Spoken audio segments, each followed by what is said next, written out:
11월 달을 맞이하면서요, 이제 10월 달 달력을 뜯어냈습니다. 교회 달력을 가지고 있는 분들은 아실 겁니다. 11월 달 달력이 딱 나타나면 맨 위에 감사 이렇게 써져 있습니다.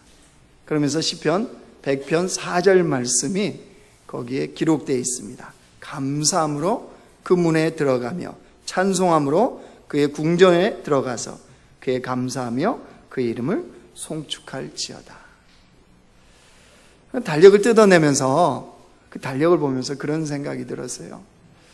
하나님이 11월을 한 달은 우리 삶에 온통 감사가 넘치기를 원하시는 그런 하나님의 메시지다, 이런 생각을 했습니다.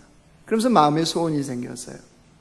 이 달력을 다 보는 우리 교회 성도들, 공동체 식구 모두가 삶의 현장에 감사가 풍성하게 넘쳤으면 좋겠다, 이런 소원을 가졌습니다. 그러면서 생각해 보니까 또 안타까운 마음도 들었습니다. 왜냐하면 우리 삶이 감사만으로 살아가기에는 참 쉽지가 않거든요.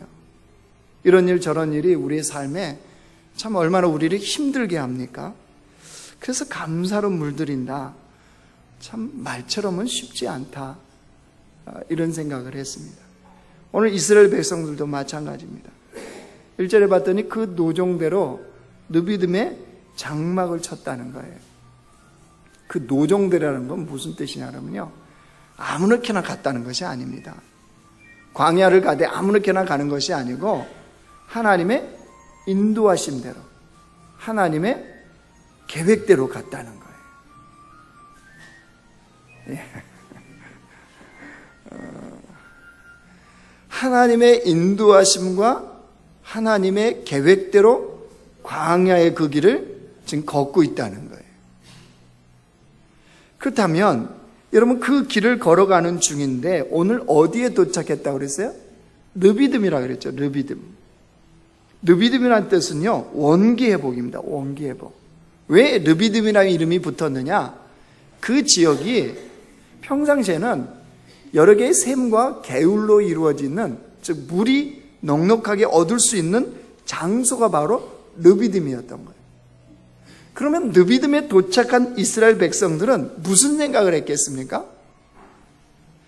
광야의 여정 가운데 잠시 그 무거운 짐을 내려놓고 목을 축이며 좀 쉼을 누릴 수 있겠구나, 그리고 새로운 광야의 여정을 걸어갈 수 있겠구나, 이런 생각을 하면서 장막을 쳤지 않았겠어요?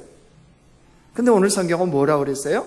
1절에 느비딤에 장막을 쳤으나 무엇이 없다고요? 물이 없대요. 마실 물이. 여러분, 원기회복은 관두고서라도 오히려 목이 말라 죽게 생기는 그런 현실이 이들에게 펼쳐져 버렸습니다.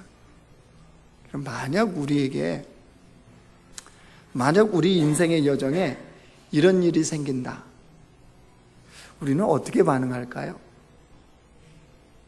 우리는 과연 어떻게 이런 상황에서 반응이 나올까요? 우리는 과연 눈에 보이는 그 현실의 세계를 뛰어넘는 믿음의 반응이 나올 수 있을까요? 우리는 이 느비딤의 이 상황에서 감사가 우리 입술에서 정말로 고백되어질 수 있을까요?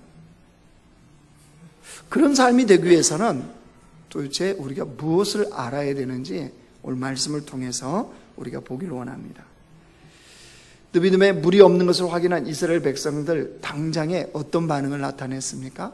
모세를 향해서 다툼을 시작합니다. 이렇게 모세를 향해서 원망의 소리를 쏟습니다. 3절 말씀 보십시오. 거기서 백성이 목이 말라 물을 찾으매 그들이 모세에게 대하여 원망하여 이르되, 당신이 어찌하여 우리를 애굽에서 인도하여 내어서 우리와 우리 자녀와 우리 가축이 목말라 죽게 하느냐? 모세, 당신이 어찌해서 우리를 애굽에서 인도해 내서 이렇게 광야에서 목말라 죽게 하느냐라는 원망의 다툼을 시작했습니다. 그런데 가만히 살펴보면 이 이스라엘 백성들의 모세를 향한 원망은 사실 누구를 향한 원망입니까?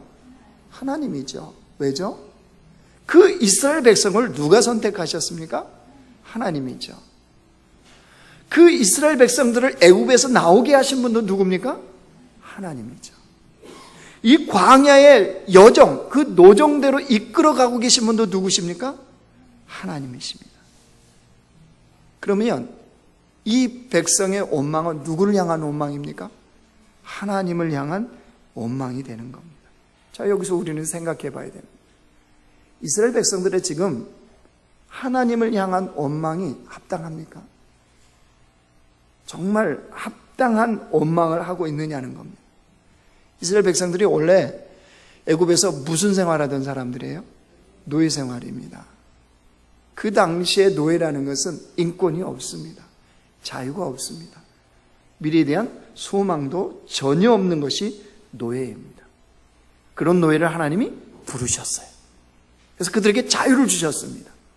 그리고 그들을 하나님 백성 삼아주시고 하나님이 친히 그들의 하나님이 되어주시겠다고 주님은 말씀하신 거예요. 자, 여기서 이 이스라엘 백성들, 노예인 이스라엘 백성들이 과연 이런 하나님의 그 부르심, 하나님의 은혜를 받을 만한 자격이 있습니까? 있어요, 없어요? 없어요, 없어요. 아무것도 없습니다. 이 민족이 무슨 뛰어난 민족입니까? 이스라엘 백성이? 똑똑한 민족인가요? 엄청난 군사들 갖고 있나요? 백성이 많은가요? 그 어디를 둘러보아도 하나님 백성으로 삼을 만한 자격이 아무것도 없는 것이 바로 이스라엘 백성입니다. 그런데 그들을 하나님의 자녀 삼아 주셨다면, 그들을 노예인 상태에서 해방시키시는, 그래서 하나님 백성 삼아 줬다면, 이건 전적으로 하나님의 무엇입니까? 은혜입니다. 은혜. 여러분, 은혜가 뭐예요? 은혜가? 은혜가 뭡니까? 은혜는 좋은 것이 내게 오는 것이 은혜입니다. 공짜, 그래서 선물, 거저 주어지는 것. 세상을 이 은혜를 뭐라고 표현하죠? 예? 행운. 그렇죠? 나는 운이 좋아. 그렇게 표현합니다. 우리는 은혜라고 표현합니다. 은혜. 이스라엘 백성들 철저하게 하나님의 은혜로 선택함을 받았고, 하나님의 은혜로 출애굽을 했고, 하나님의 은혜로 광야에 그 인생길을 지금 걸어가고 있습니다. 그걸 기억한다면 분명히 이스라엘 백성들은 하나님께 감사가 가능했겠죠. 근데 지금 뭘 하고 있다고요? 원망을 하고 있다고요. 왜 이런 일이 벌어져요? 하나님의 은혜를 망각하는 순간부터 인간은 불평과 원망이 쏟아지게 되어 있습니다. 가정에서 왜 불평불만이 나오나요? 아내에 대해서, 남편에 대해서, 자녀에 대해서. 수능이 이제 얼마 남지 않았죠? 아이들 얼마나 마음이 쫄이겠습니까? 얼마나 그 심령이 그렇겠어요. 그 바라보는 부모도 안타깝지 않습니까? 그래도 매일매일 그렇게 아이들이 자라가면서 하나님 앞에 있다는 거 감사하지 않습니까? 이런 기적은 다른 게 아니에요. 그런 아이들이 나의 자녀이고 그런 아이들이 하나님 믿고 산다는 이게 기적이에요, 기적. 그거 생각하면 감사가 안 되나요? 감사가 안 돼요? 감사가 되죠. 근데 이걸 망각하는 순간부터 왜 너는 나의 기준에 채우지 못하느냐? 왜 내가 원하는 걸 하지 못하느냐? 이제 입술에서 그런 말이 쏟아져 나오기 시작합니다. 여러분, 사람이 은혜를 망각하면요, 온 생각이 자기 중심으로 바뀝니다. 자기 중심으로 바뀌어요. 그러니까 아이도 내 중심, 남편도 아내도 내 중심의 이 기준에 맞춰줘야 됩니다. 그래서 C.S. 루이스가 뭐라고 그러냐면요, 이런 고백을 해요. 나는 태어난 이후 단 한 번도 이기적이지 않는 생각을 해본 적이 없다.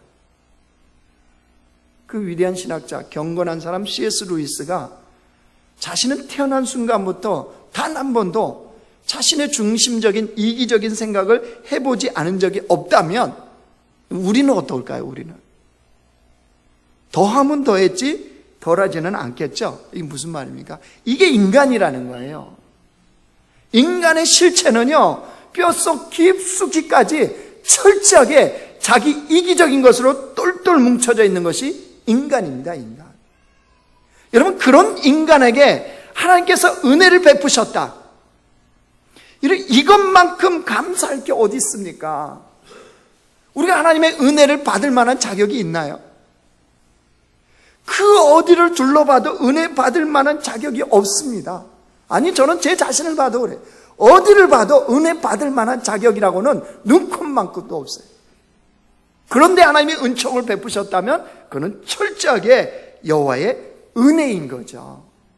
그걸 깨달으면 하나님 앞에 감사하는 것이 가능해요. 욥기를 보면요, 좀 의아한 게 있어요. 뭐가 의아하냐? 욥은 분명히 하나님 앞에 온전한 사람, 하나님을 경외하는 사람이에요. 그런데 하나님이 그런 욥을 누구의 손에 내어 맡깁니까? 사단에 맡겨요. 여러분, 하나님이 이러시면 안 되는 거 아닙니까? 여러분, 근데 실제 그렇게 해요. 욥기 한번 넘어가 보실래요? 뒤로 이 성경 잡으시고요. 구약 성경 뒤로 좀 넘어가 보십시오. 761쪽입니다. 욥기 1장.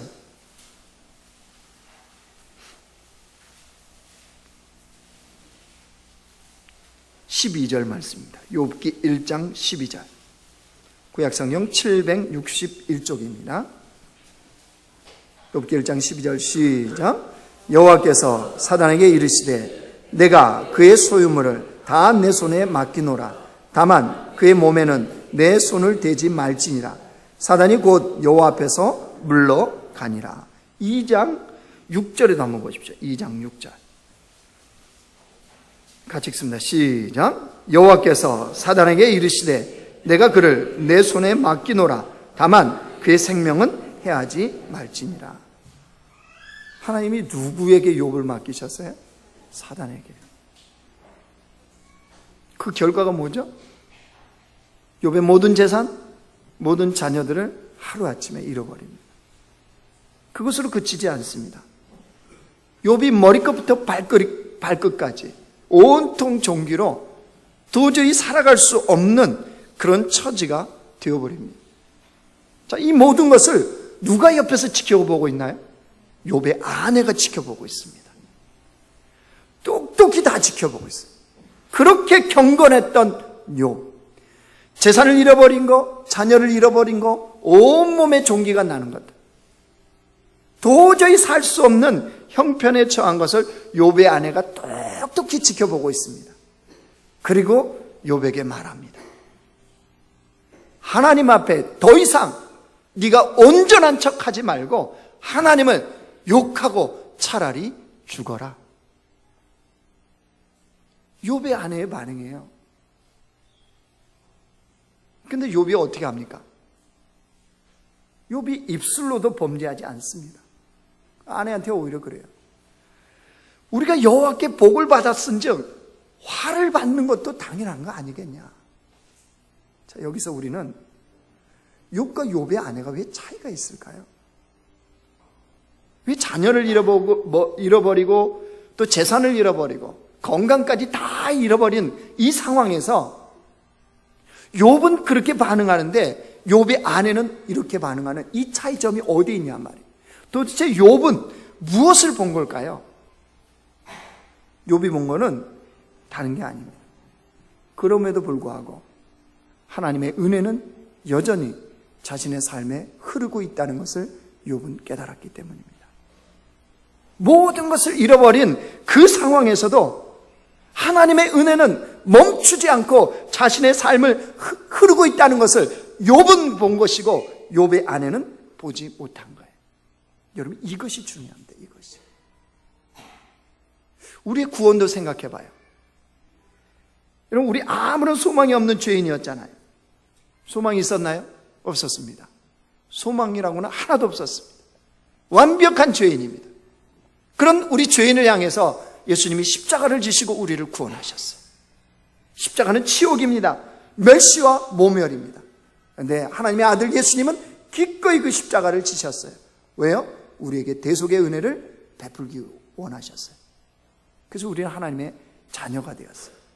근데 하나님께서 우리를 그렇게 구원하고 끝내셨죠? 그죠? 구원 받았으니까 됐지? 너 천국 백성이야 이제? 그리고 끝나셨나요? 하나님의 은혜가 우리의 삶에 그리고 끝이었나요? 아니죠. 주님이 약속하십니다. 로마서 8장 한번 찾겠습니다. 로마서 신약성경 로마서 8장 가보십시오. 32절입니다. 250쪽입니다. 신약성경 250쪽.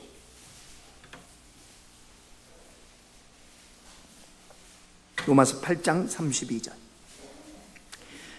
같이 읽습니다. 시작. 자기 아들을 아끼지 아니하시고 우리 모든 사람을 위하여 내주시니가 어찌 그 아들과 함께 모든 것을 우리에게 주시지 아니하겠느냐. 우리를 너무 사랑하셔서 그 아들을 십자가에 내어줘서 우리를 구원하신 그 하나님께서 이제 되었지 은혜가 끝이야 라고 말씀하셨다고요? 아니요. 그 주님을 내어주신 이 아버지 하나님께서 그 이후에 그 아들과 함께 그거보다 못한 그 세상 어떤 것도 그거보다 못한 것을 너희에게 어찌하여 내어주시지 않겠느냐. 이 무슨 말씀이에요? 그렇게 구원했던 하나님의 은혜가 그렇게 구원으로 멈췄겠느냐. 여전히 우리의 삶에 그 구원의 은혜가 흐른다는 거예요. 여러분 이것을 보면요 삶에 항상 감사, 범사에 이 기뻐하고 감사하는 것은요 그때 가능해져요.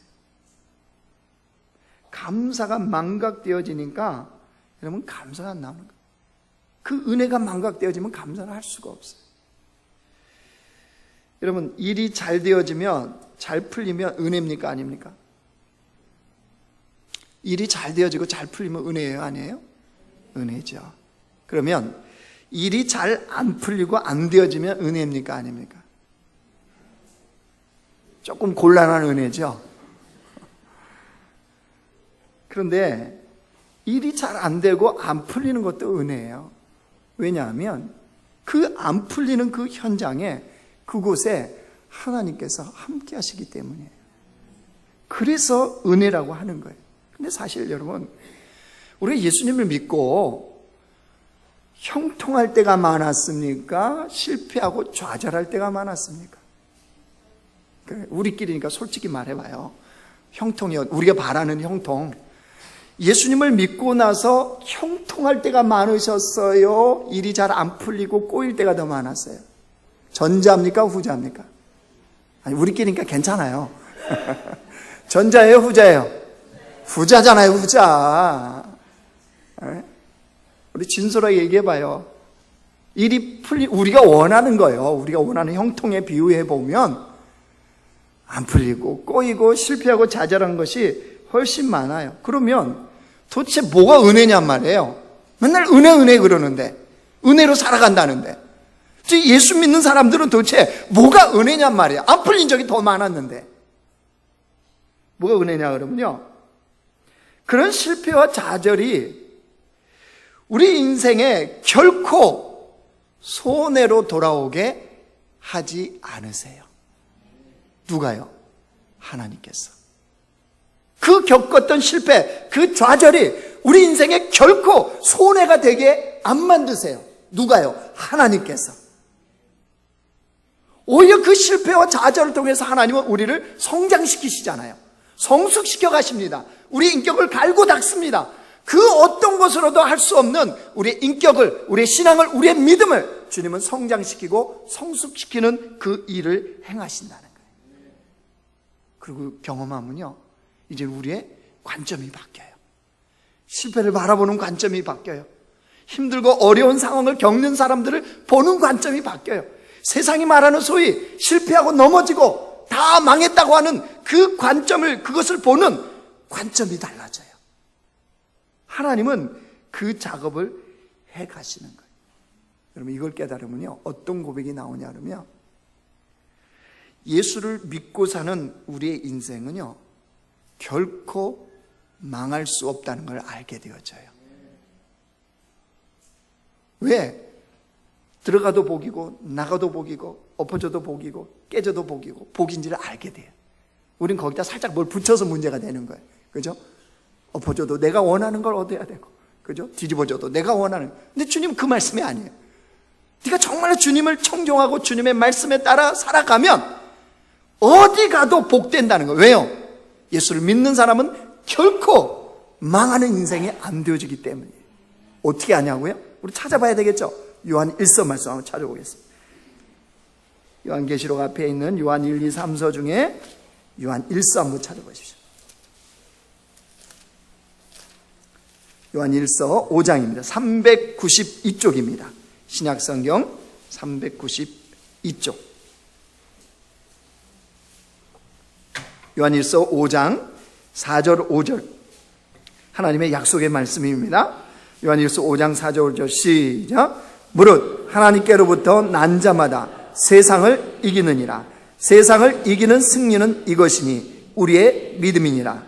예수께서 하나님의 아들이심을 믿는 자가 아니면 세상을 이기는 자가 누구냐?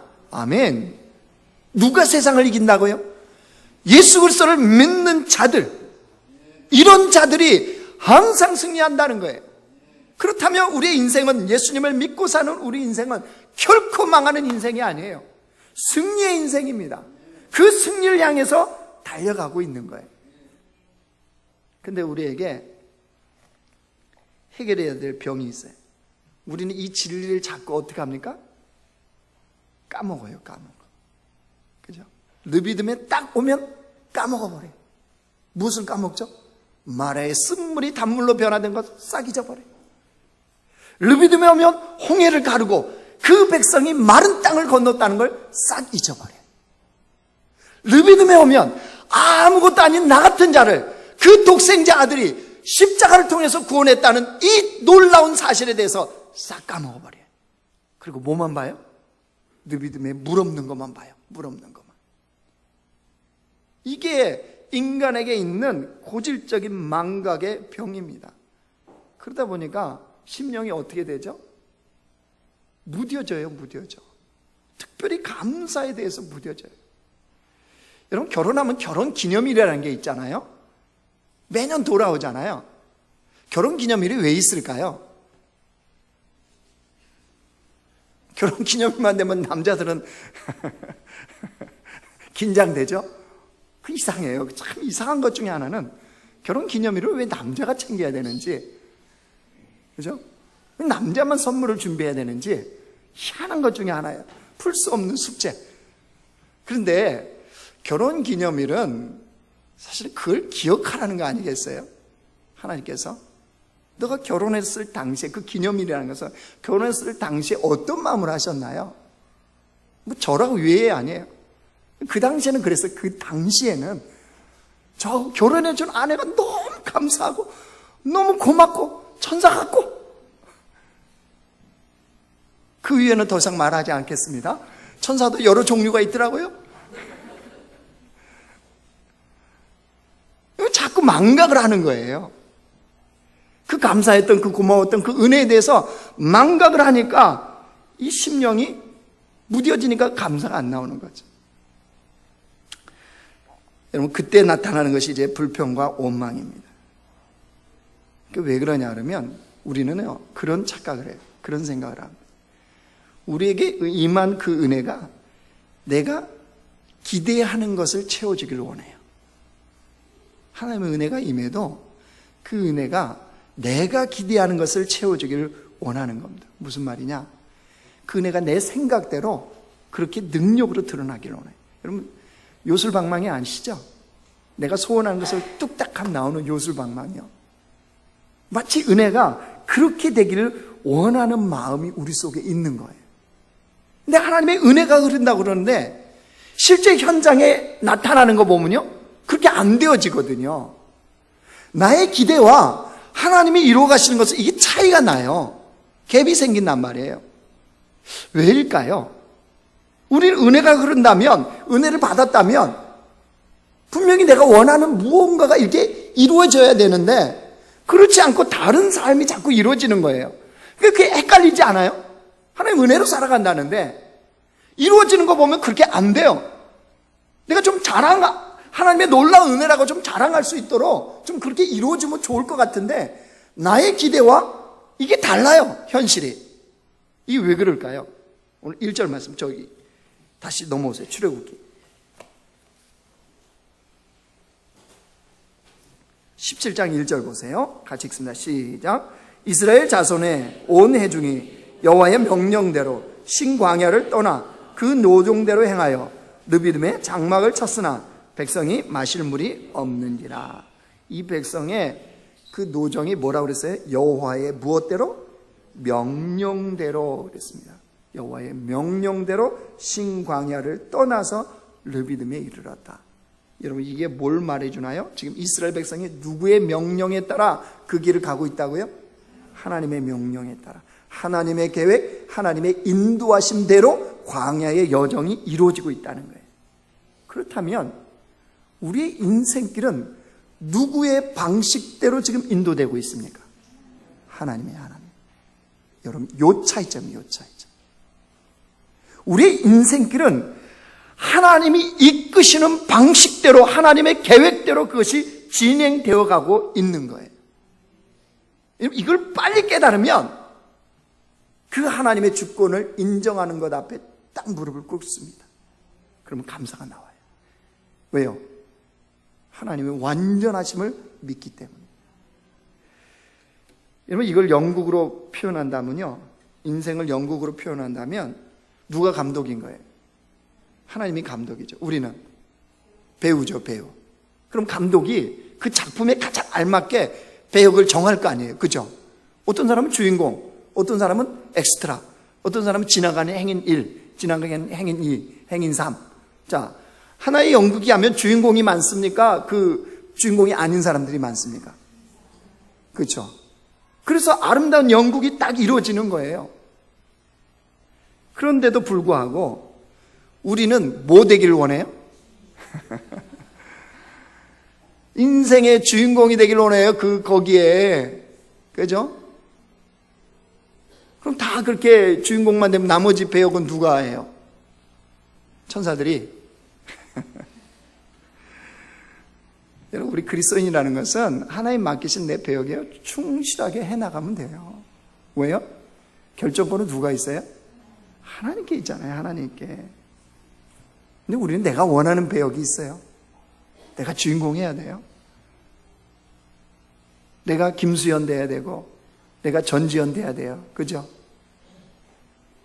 아니면 안 해요. 그런 연극은 아예 안 하겠다는 거예요. 하나님은 그렇게 안 맡기세요. 우리는 우리 생각 속에 내가 원하는 축복의 공식이 있습니다. 그래서 그 공식에 일치하면 하나님이 복을 주신 것이고, 일치하지 않으면 아무런 의미가 없다는 거예요. 그런데 하나님은 결코 우리가 원하는 축복의 공식대로 우리 인생을 안 이끌어 가세요. 왜요? 결정권은 누구에게 있다고요? 하나님께 있습니다. 하나님이 결정하시는 거예요. 그러니까 이거를 인정하면 인생에 감사가 가능한 거예요. 금요일에도 말씀드렸잖아요. 달란트 비유에서 한 달란트 받았던 사람이요. 이 한 달란트 받았던 사람이 만약에 이 관점을 가졌다면 결정권이 주인에게 있고 그 주인의 방식대로 이끌어간다는 것을 이걸 깨달았다면 한 달란트 받았던 사람의 반응이 다르지 않았을까요? 어떻게 해요? 어떻게 달랐을까요? 한 달란트 받고 나서 왜 쟤는 5달란트야? 왜 쟤는 2달란트야? 난 뭐야? 왜 한 달란트야? 이런 반응이 안 나왔을 거라는 거죠. 어떻게 했을까요? 이렇게 하지 않았을까요? 아하, 나의 주인은 나를 정말 신뢰하는구나. 내가 이 한 달란트만 갖고도 놀라운 역사를 이룰 수 있다고 주인이 나를 믿어주는구나. 이런 생각 안 했을까요? 자, 뒤집어 놓고요, 여러분. 내 삶의 여정이 힘든가 어려움으로 자꾸 이끌어가요. 그때 여러분 생각해 보세요. 아하, 나의 주인이신 하나님께서 나를 그만큼 신뢰해 하시는구나. 인생의 홍해도 걸어갈 수 있고 광야에 들어가도 철저히 이겨낼 수 있는 백성이라고 나를 믿어주시는구나. 여러분, 이렇게 살아간다면 삶이 다르지 않을까요? 정말 광야 속에 감사가 가능하지 않을까요? 르비딤에서 가능하지 않을까요? 여러분, 하나님이 실수가 있습니까? 없습니까? 하나님 실수가 있어요, 없어요? 우리 인생에 실수를 하실까요, 안 하실까요? 안 하십니다. 그러면 실수하지 않으시는 그 완전한 하나님께서 허락하신 인생의 여정이라면 그것이 르비딤을 만났다 할지라도 여러분 거기에 하나님의 완전한 계획이 있는 거 아니겠어요? 하나님의 주권을 인정한다는 건 다른 게 아닙니다. 그것을 인정하고 주님 앞에 서는 거예요. 그러면 그게 감사가 되어진다니까요. 그러니까 세상이 예수 믿는 사람들을 미쳤다고 하는 거죠. 예, 정상적으로 제대로 미친 거죠. 광야에서 어떻게 감사가 나와요? 르비딤에서 어떻게 감사가 나와요? 되어져요. 왜요? 주님이 이끌어 가신다는 것을 알기 때문에. 근데 이게 없으면 이스라엘 백성들처럼 반응을 나타내요. 여러분 7절 봐보세요. 7절. 그가 그곳 이름을 무엇이라? 마사라. 마사라는 시험, 유혹 이런 뜻이에요. 그 다음에 또는 무리바. 무리바는요 다툼, 논쟁. 이스라엘 백성들 르비딤을 딱 만나니까 마사, 무리바로 되어버렸다는 거예요. 무슨 말입니까? 함께 하신 하나님을 전혀 보지 못하는 거예요. 그 하나님께서 함께 하신다면 놀라운 일이 벌어질 텐데, 아니 오늘 본문에도 그랬잖아요. 반석 위에 물을 내셔서 그 백성들을 다 먹이셨잖아요. 얼마나 부끄럽겠어요. 이미 원망하고 불평하고 다 해버렸는데, 그죠? 그 하나님이 계신지 안 계신지 의심해가지고 불평하고 원망하고 다 쏟아버렸는데 하나님이 그때 반석에서 물을 내는 기적을 딱 베풀어 주세요.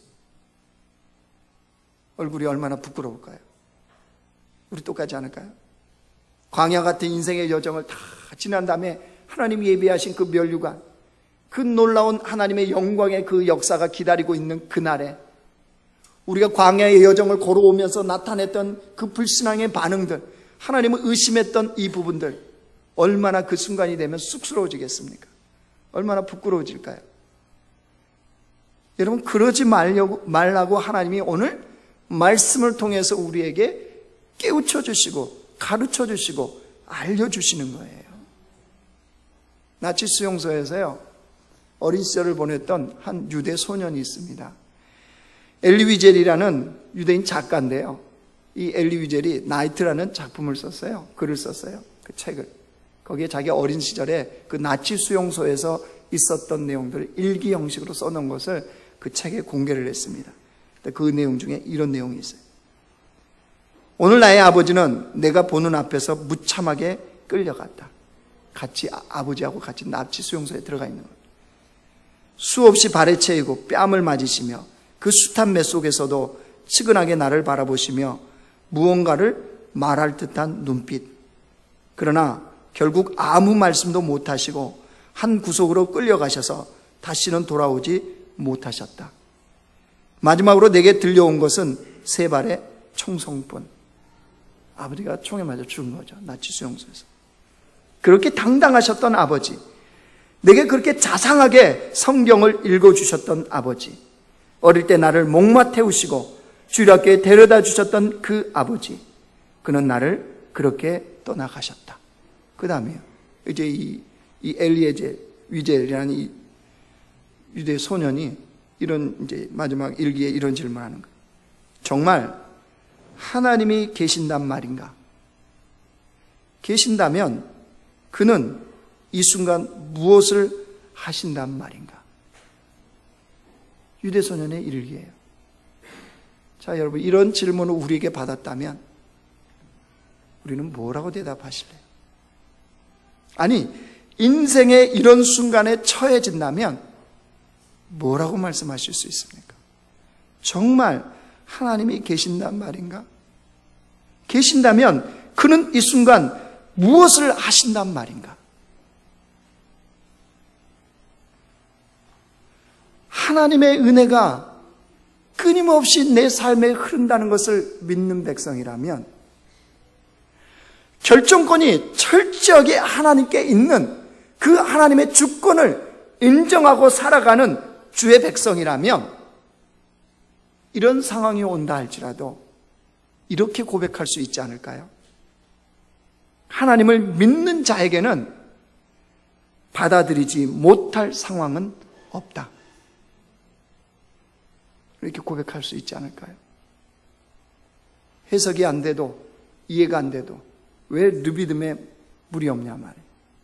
그래도 하나님을 믿는 자에게는 받아들이지 못할 상황은 없다. 이 고백이 되어지면요, 인생의 삶의 현장에서 감사하지 않을 수가 없습니다.